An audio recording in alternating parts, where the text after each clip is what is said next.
Good morning class. Or how are you class? You are fine now? Okay. I hope you are very fine. Okay. देखो बेटा, अब आपने कल मैंने आपको पढ़ाया था कारक, ठीक है। कारक की डेफिनेशन, कारक किसे कहते हैं और कारक के भेद कौन कौन से, ठीक है। तो आज कारक तो आप पढ़ चुके हैं, एक बार इसे थोड़ा सा रिपीट कर लेते हैं, ठीक है। कारक किसे कहते हैं? जो संज्ञा या सर्वनाम का वाक्य में प्रयुक्त क्रिया से और अन्य शब्दों से उसका संबंध स्थापित करते हैं, उन शब्दों को कारक कहते हैं। दूसरा है कारक के भेद। कारक के कितने भेद होते हैं? 8 भेद होते हैं। कौन कौन से? कर्ता, कर्म, करण, सर्वनाम, संबंध, अधिकरण और संबंध, ये हम पढ़ चुके थे। तो आज हम पढ़ेंगे, देखिए सभी कारकों में कुछ कारक ऐसे हैं जिनकी विभक्ति से, जैसे कि करण कारक और अपादान कारक, ठीक है। करण कारक की विभक्ति भी से है और अपादान कारक की भी विभक्ति से है। और तो देखिए हम वो दोनों की सेम है, लेकिन उसमें फिर भी डिफरेंस है। क्या डिफरेंस है वो मैं आपको बता दूँ। तो देखिए इसमें इरेज कर देती हूँ।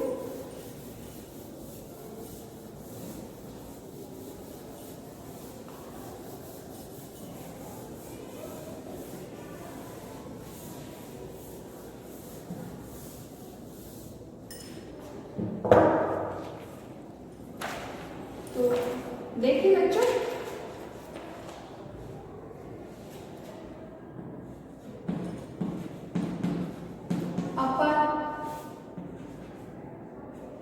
अपादान कारक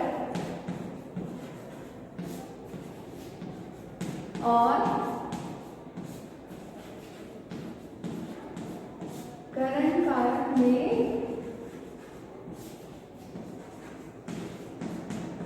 अंतर, ठीक है। तो अपादान कारक और करण कारक में अंतर क्या है? सबसे पहले तो दोनों की विभक्ति क्या है? से है, ठीक। लेकिन दोनों में अंतर क्या है? जो करण कारक है उसमें जो से विभक्ति है वो किसको इंडिकेट करती है? वो साधन को इंडिकेट करती है। किसको बताती है? साधन को। ये से विभक्ति किसको बताती है? साधन को। जैसे राम ने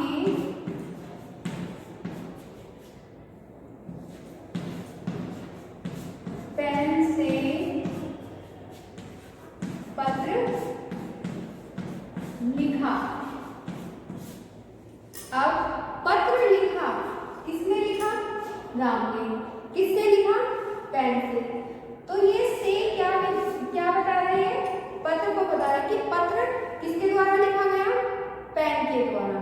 तो यहाँ पर क्या होगा? करण कारक।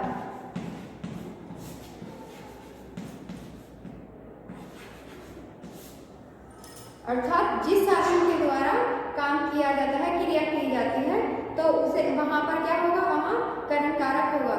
जैसे रोहन साइकिल से बाजार गया, तो साइकिल से किसके द्वारा बाजार गया? साइकिल के द्वारा। तो यहाँ पे क्या होगा? करण कारक। अब आता है अपादान कारक, ठीक है। अपादान करण कारक आपने समझ लिया। अब अपादान कारक में क्या अंतर है? तो क्योंकि उसकी विभक्ति भी क्या है? से विभक्ति है, ठीक है। लेकिन उसका यहाँ पे क्या अर्थ होता है? अलग होने के अर्थ में, जो अलग करता है। कैसे? देखिए, रोहन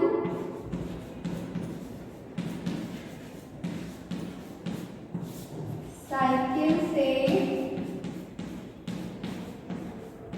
गिर पड़ा, तो साइकिल से कौन गिर पड़ा? रोहन। किससे गिर पड़ा? साइकिल से। तो साइकिल से वो अलग हो गया, तो यहाँ पे क्या होगा? यहाँ पर अपादान कारक होगा। सेम ऐसे ही जैसे पत्ते, पेड़ से पत्ते गिर रहे हैं, पेड़ से पत्ते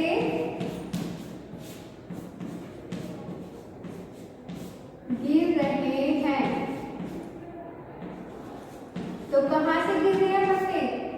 पेड़ से, ठीक है।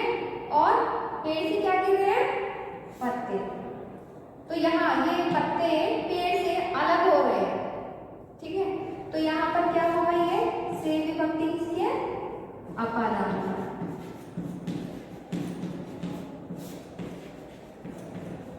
ठीक है बच्चों, जैसे गंगा हिमालय से निकलती है, तो गंगा क्या है? वो हिमालय से पृथक हो गई, अलग हो गई, तो वहां पर क्या है? अपादान कारक है। समझ में आ गया?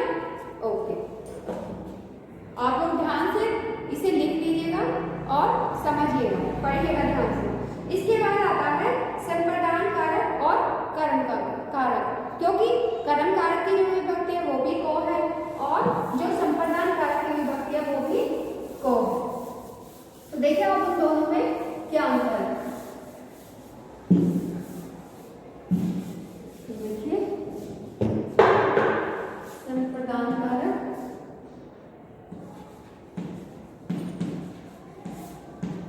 और कर्म कारक, दोनों में क्या अंतर है? क्योंकि इसकी विभक्ति भी क्या है? को और के लिए, और इसकी विभक्ति भी क्या है? को।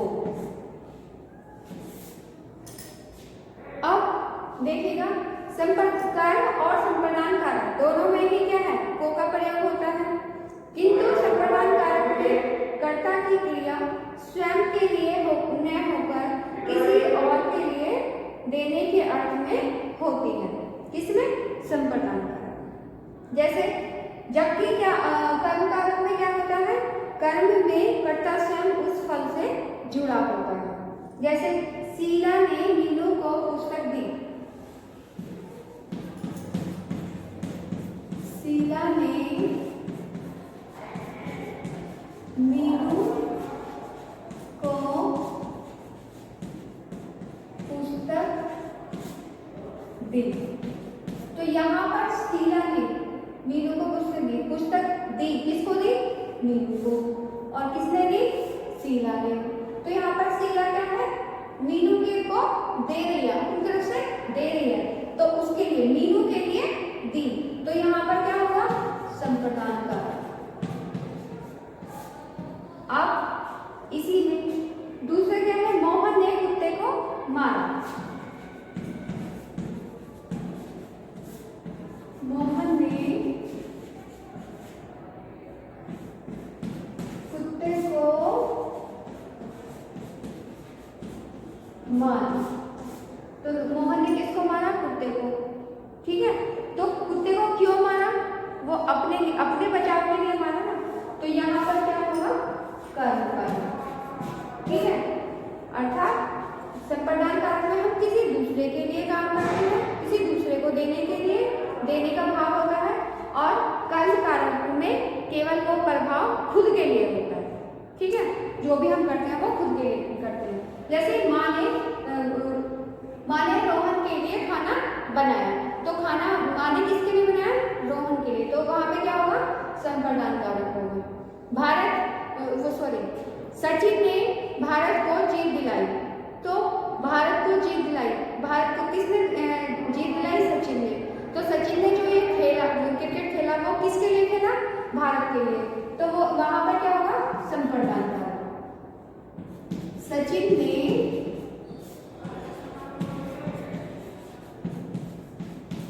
भारत के लिए भारत को जीत दिलाई, तो किसको जीत दिलाई? भारत को। किसने दिलाई? सचिन ने। तो यहाँ पर क्या होगा? संप्रदान कारक, ठीक है। समझ में आ गया बेटा? ये हम किसी दूसरे को देने के भाव में जो करते हैं वो संप्रदान कारक में आता है, और जो हम खुद के लिए करते हैं, अपने प्रभाव के लिए करते हैं, तो वहां पर क्या है? वो खुद के बचाव के लिए करते हैं, वहां पर कर्म कारक है, जो खुद के लिए कर्म करते हैं, ठीक है बच्चों। आप देखिए, आप करते हैं हम इसकी बुक एक्सरसाइज।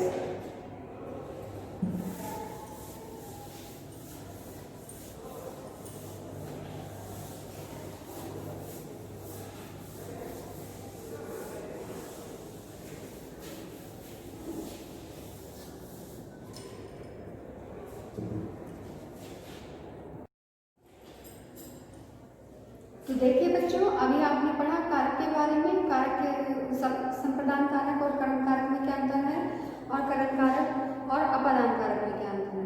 ठीक है, तो अब पढ़ते हैं हम आपके चैप्टर की बुक एक्सरसाइज। ठीक है, आप सभी अपनी बुक ओपन कर लीजिएगा बेटा, और जो है हम बुक एक्सरसाइज फिल करेंगे। ठीक है बच्चों,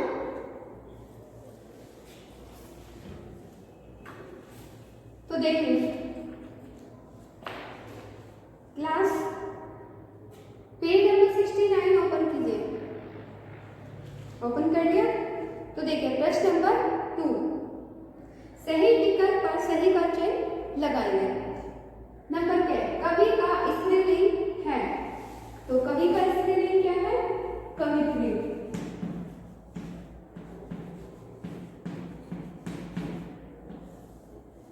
ठीक करिएगा बच्चों। नंबर क्या है? वर्षा शब्द सदा किस वचन में प्रयुक्त होता है? एक वचन में। नेक्स्ट है, प्राण शब्द सदा किस वचन में प्रयुक्त होता है? बहुवचन में। बहुवचन पर टिक करिए।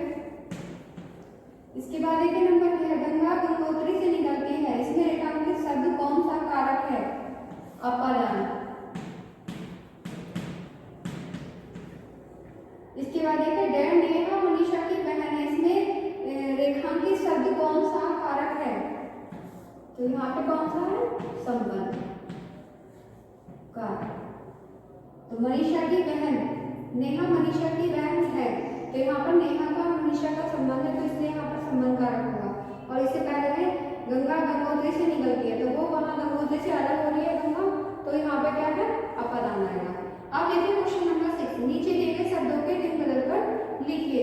साधु, साधु का साध्वी, फिर विद्वान विदुषी, दादा दादी, विदुर विधवा, पंडित पंडिताई, नाग नागिन, नायक नायिका, वीर विदांगना, स्वामी स्वामिनी, सम्राट सम्राज्ञी।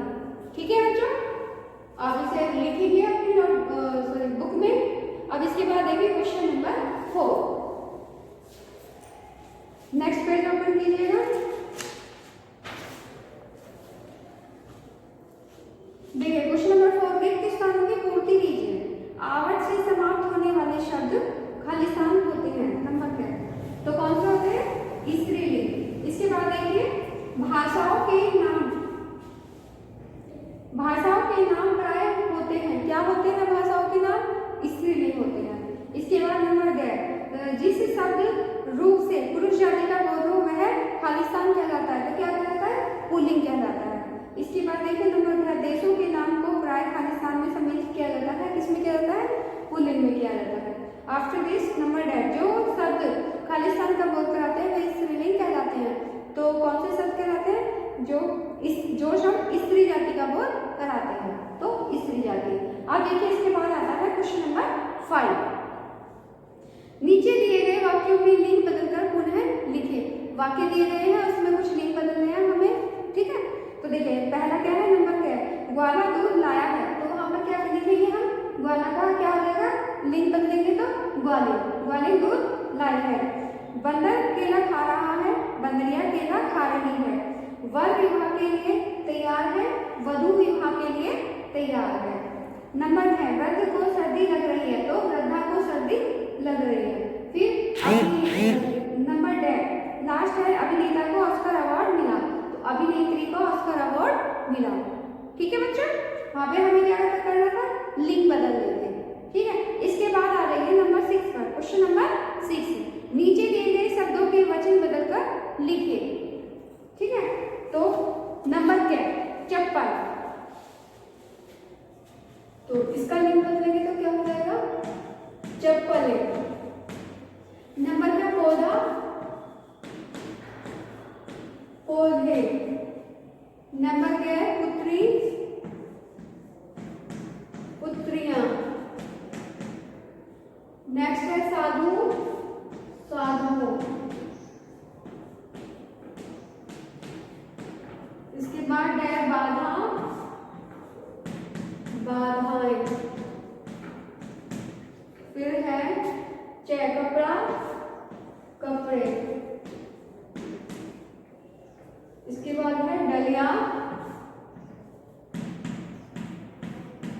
दलिया। नेक्स्ट है लास्ट कुर्सी, कुर्सियां।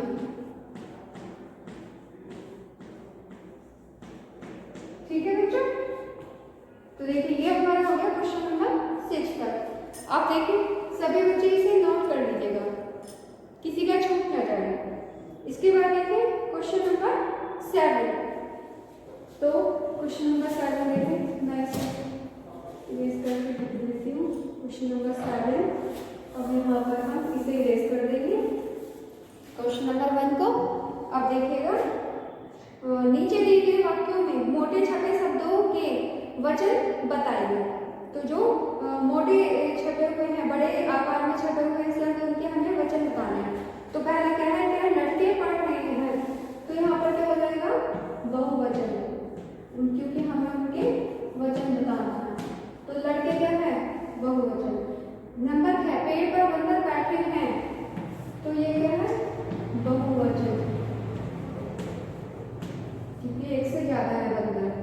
नेक्स्ट है यह पुस्तक बहुत उपयोगी है, एक पुस्तक की बात हो रही है तो ये है एक वचन।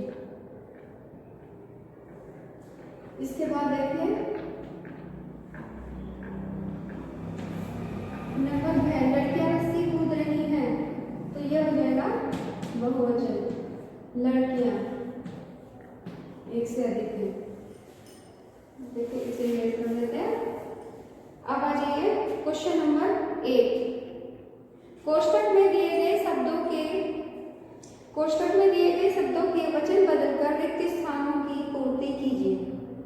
तो देखिए ब्रैकेट में हमें कुछ शब्द दे रखे हैं, हमें उनके वचन बदलने हैं और वचन बदलकर फिल इन द ब्लैंक्स में फिल करना है। तो देखिए नंबर क्या, मैं इसे इरेज कर रही हूँ क्वेश्चन नंबर 3 को।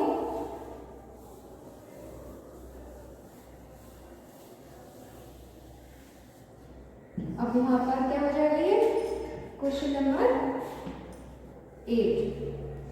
तो देखिए नंबर क्या, पक्षी खालिस्तान पर बैठे हैं, कहाँ बैठे हैं, पेड़ों पर। ठीक है बच्चों, अब इसके बाद नेक्स्ट पेज है, उसने सुंदर खालिस्तान पहन रखी है, क्या पहन रखी है, चूड़ियां।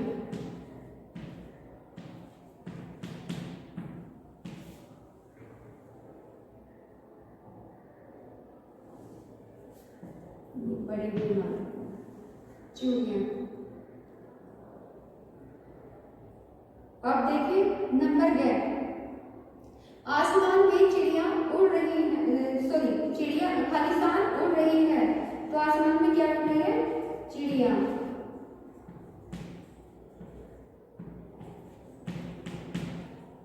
नंबर गया, मेरे पास 3 खालिस्तान है, क्या है, कुर्सी लिखा हुआ, कुर्सी का वचन चेंज करेंगे तो क्या हो जाएगा, कुर्सियां, क्योंकि हमें यहाँ पे क्या करना है, वचन बदलना है। अब देखिए इसके बाद नंबर 10, खालिस्तान कैसे खेल रहे हैं, कौन खेल रहे हैं, लड़के।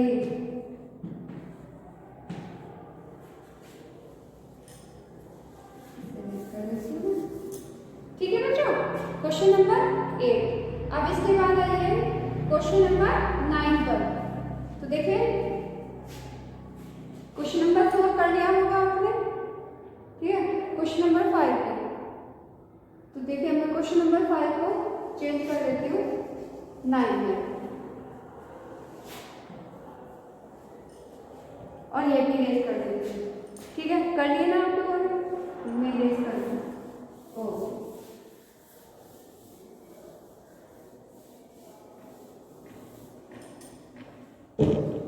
तो देखिए पहला क्या है, नीचे दिए गए वाक्यों के वचन सही करके वाक्यों को पुनः लिखिए। उसमें वचन गलत दिए गए हैं, उन्हें वचनों को हमें ठीक करके दोबारा से लिखना है। तो देखिए नंबर क्या है, बागों में फूल खिल गया है, तो क्या जाएगा इसका, बाग में फूल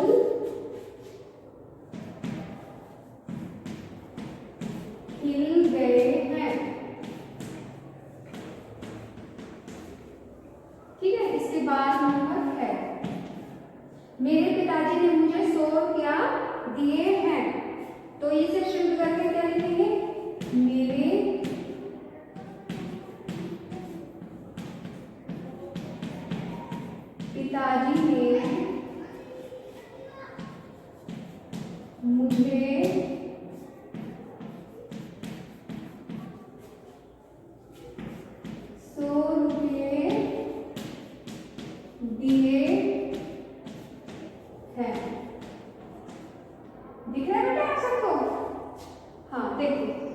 इसके बाद देखो नंबर 11, हमारे देश में 6 ऋतुएं होती हैं। नंबर 11, हमारे देश में 6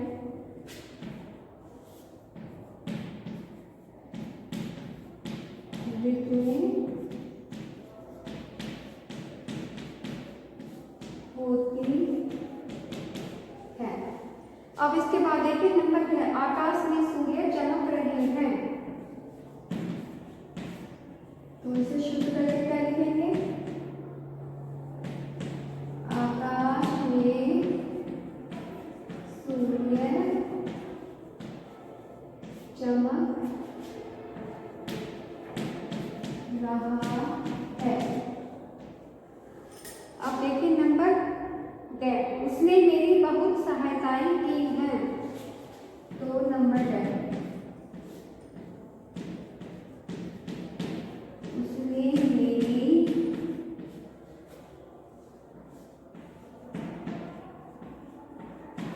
बहुत सहायता की है। ठीक है बच्चों, हो गया।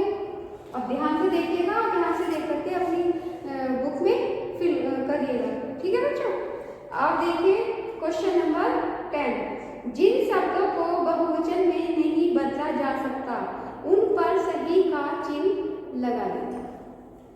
तो देखिए क्वेश्चन नंबर 4 को अब हम कर देंगे चेंज नंबर 10।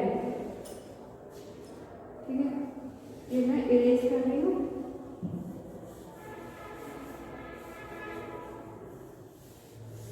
इसमें जो है क्या कर दे रही है, तो देखिए पहला क्या है, आप टिक करेंगे उस वर्ड के सामने। सूर्य को हम बहुवचन में नहीं बदला जा सकता, पिता को नहीं बदला जा सकता, पानी को नहीं बदला जा सकता, दादा को नहीं बदला जा सकता, और ईश्वर, इनके सामने आप टिक कर लीजिए। अब देखिए इसके बाद आता है क्वेश्चन नंबर 11। अब मैं क्वेश्चन नंबर 6 इरेज कर रही हूँ, आप लोग देखिए ध्यान से कर लिया होगा आपने। ठीक है, मैं इरेज कर रही हूँ। अब ये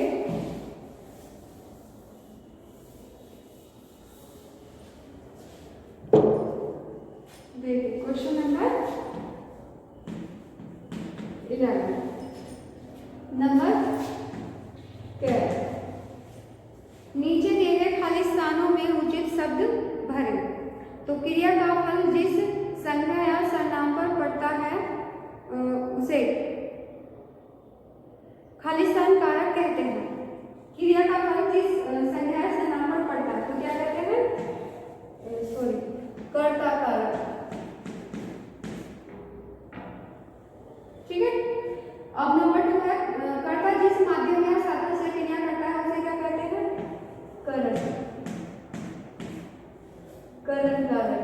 नंबर है, अब नंबर 11 है, संज्ञा के जिस रूप से पुकारने या संकेत का पता चले उसे संबोधन।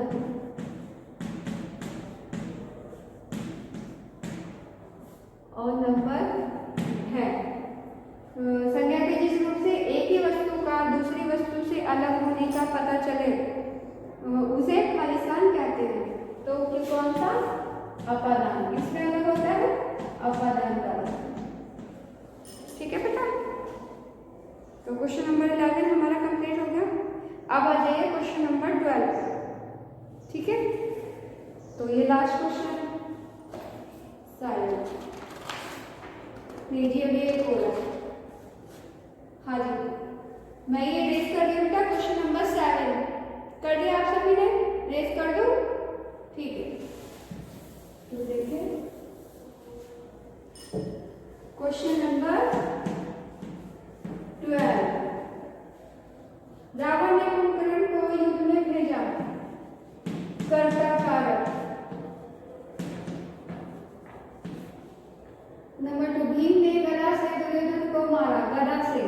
साधन है, तो यहाँ पे क्या आएगा, करण कारक, खेमे। फिर इसके बाद देखिए नंबर गैर, हे प्रभु क्षमा कर दो, तो यहाँ पर क्या आएगा, संबोधन, संबोधन कारक। फिर है घै, अमन झूले से गिर गया, तो अपादान कारक, वो झूले से अलग हो गया। इसके बाद एक मैं ये भी क्वेश्चन नंबर 1 पढ़ लिया होगा ना आपने, ठीक है। अब देखिए नंबर 10, सुमित ने पेंसिल से चित्र बनाया, तो करण कारक। फिर चैट, यह गाय वाले की है, संबंध कारक। फिर है 6, दादाजी रोज बगीचे में टहलने जाते हैं, अधिकरण। जहाँ पर क्रिया किस स्थान पर की गई है, स्थान के बारे में बताया गया है, तो वहाँ पर अधिकरण कारक। अब देखिए बच्चों, ये हो गया।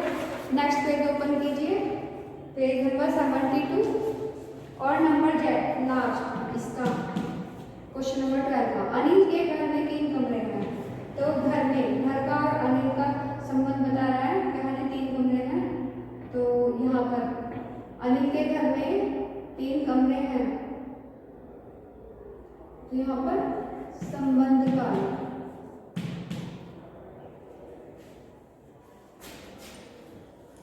अब देखिए ये मैं इरेज कर दूँ, क्योंकि हमें यहाँ पर नेक्स्ट क्वेश्चन लिखना है मुझे। तो देखिए क्वेश्चन नंबर 13, शब्दों को सही कारक से मिलाएं।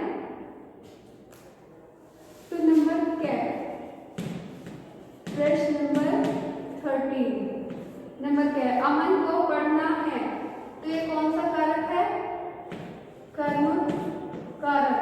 बच्चों आप हमें मैच कर दीजिए, ठीक है। नंबर 6, अखिल विमान से आया, करण कारक, गैर। अरे शैतानों मेरा दिमाग मत खाओ, संबोधन।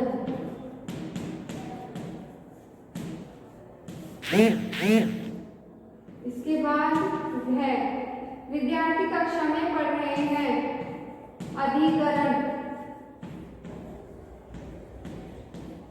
अधिकरण कारक। और लास्ट, पक्षियों को दाना पानी देना पुण्य का कार्य है, संप्रदान कारक।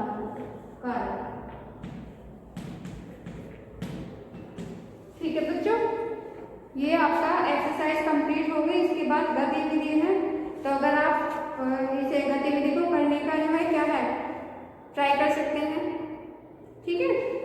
ओके, थैंक यू बेटा, और अच्छे से अपना वर्क कीजिए और आप लर्न भी कीजिए साथ साथ, क्योंकि अभी 2 वीक बाद आपके एग्जाम होने वाले हैं, ठीक है बेटा। Thank you.